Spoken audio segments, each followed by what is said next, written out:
Cincin itu bisa menjadi lebih besar, tetapi juga bisa menjadi lebih kecil.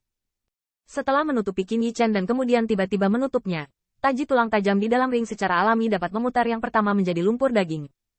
Hai! Cincin itu datang dengan cepat, dan menjadi besar dalam sekejap mata. Seperti langit dan bumi, Qin Yichen melihat di matanya bahwa wajah Junyi dingin dan parah. Saya tidak tahu kekuatan benda yang membelah ini. Hindari bagian depan. Objek suci ini dicekik secara internal. Selama tidak dibatasi olehnya, kamu bisa menghadapinya. Memikirkan hal ini, sosok Qin Yichen tiba-tiba menghilang.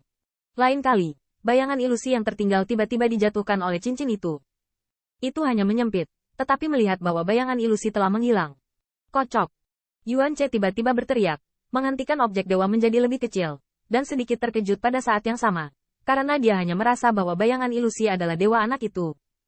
Saat berikutnya, Qin Yichen muncul di tempat lain di angkasa, jauh dari lingkaran, dan itu agak menakutkan.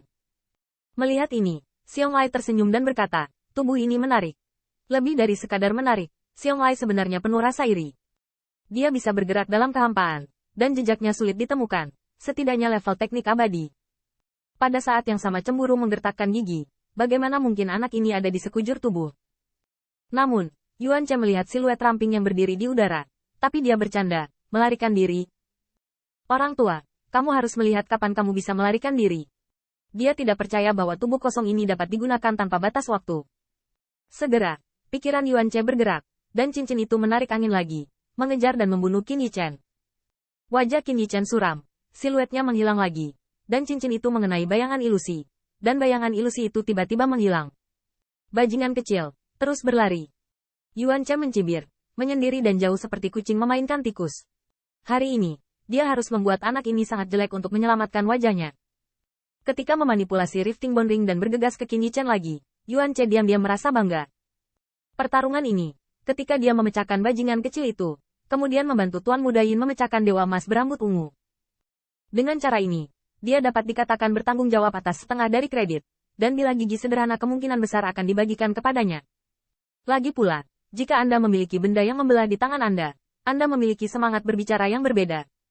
Adapun Xiong Lai 2, tapi tidak ada objek yang dibagi, jadi jika Anda ingin bersaing dengannya, Anda harus menimbangnya. Memikirkan bisa membalaskan dendam Sue Same dan bisa mendapatkan benda suci lagi, Yuan Ce mau tidak mau merasa bangga.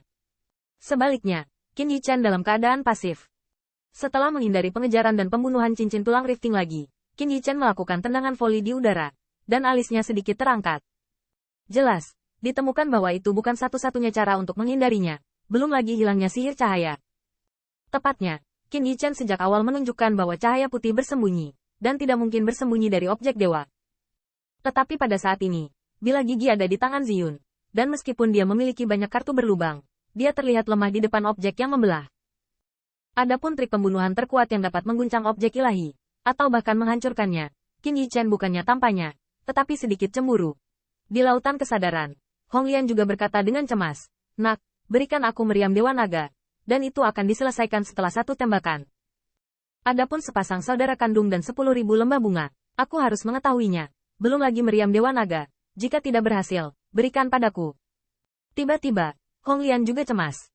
Objek pembagian yang tidak biasa tampaknya sulit untuk disingkirkan dengan metode Qin Yichen yang ada.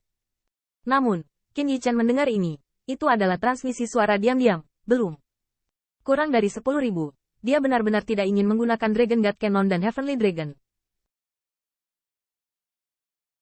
Namun, jika kata-kata ini memberitahu kupu-kupu Chongsan bahwa perlu muntah darah di tempat, bukan 10.000 dikejar dan dibunuh oleh benda suci. Tuan Muda Qin, seberapa besar hatimu? Hong Lian jarang diam. Dia tahu bahwa meskipun anak laki-laki itu memiliki tulang yang angkuh, dia tidak bertindak sembarangan. Ken berkata bahwa itu wajar saja. Pada saat ini, melihat Qin Yichen berdiri di tengah langit, Yuan Ce menatap dengan keras kepala.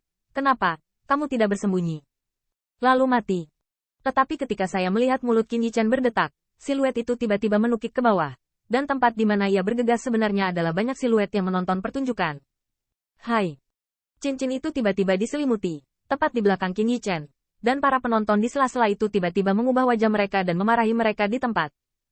Nah, jangan datang. Kamu sekarat dan ingin menyeret kami ke bawah, keluar.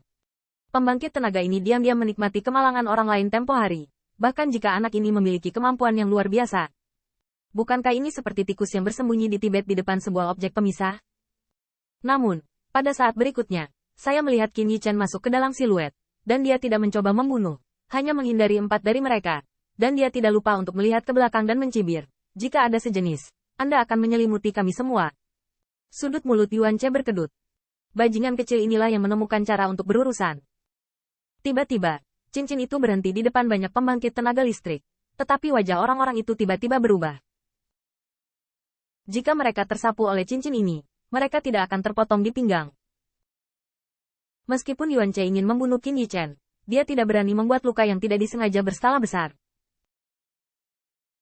Tidak hanya cincin itu tidak merajalela, bahkan tidak bisa menjadi terlalu besar, karena Yuan Che tidak berani melibatkan begitu banyak kekuatan dengan Qin Yichen. Dengan cara ini, kekuatan magis objek pemisah ini terlalu terbatas. Kamu tidak akan membiarkannya pergi. Yuan Che marah, tetapi melihat siluet Qin Yichen yang lincah, ditambah dengan berkumpulnya kekuatan dari semua sisi di ruang angkasa, tidak mungkin menyebar sekaligus. Dan Qin Yichen berkeliaran di antara kerumunan, tetapi tidak ada beban psikologis untuk menarik orang kembali. Tahukah Anda, selain 10.000 klan Huagu dan Tian Duo, orang-orang ini ingin mengancam perampokan sebelum mereka merebut harta karun itu.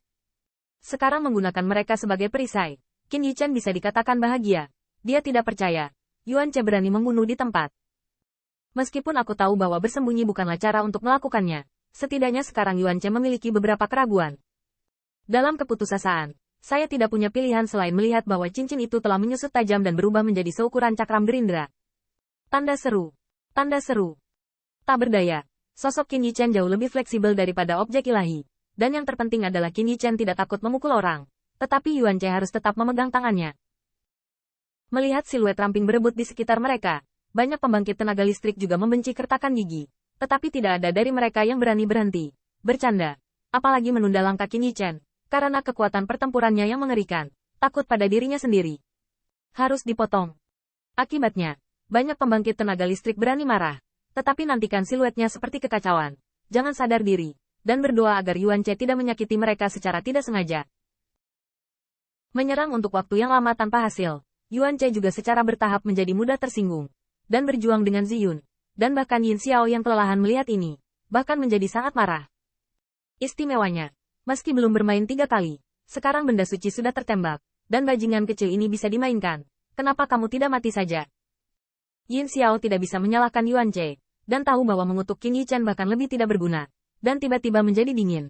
Dengan dingin berteriak, Yuan Che, tidak perlu memegang tanganmu, yang tidak bisa menghindari ditarik kembali oleh bajingan kecil ini, murni pantas.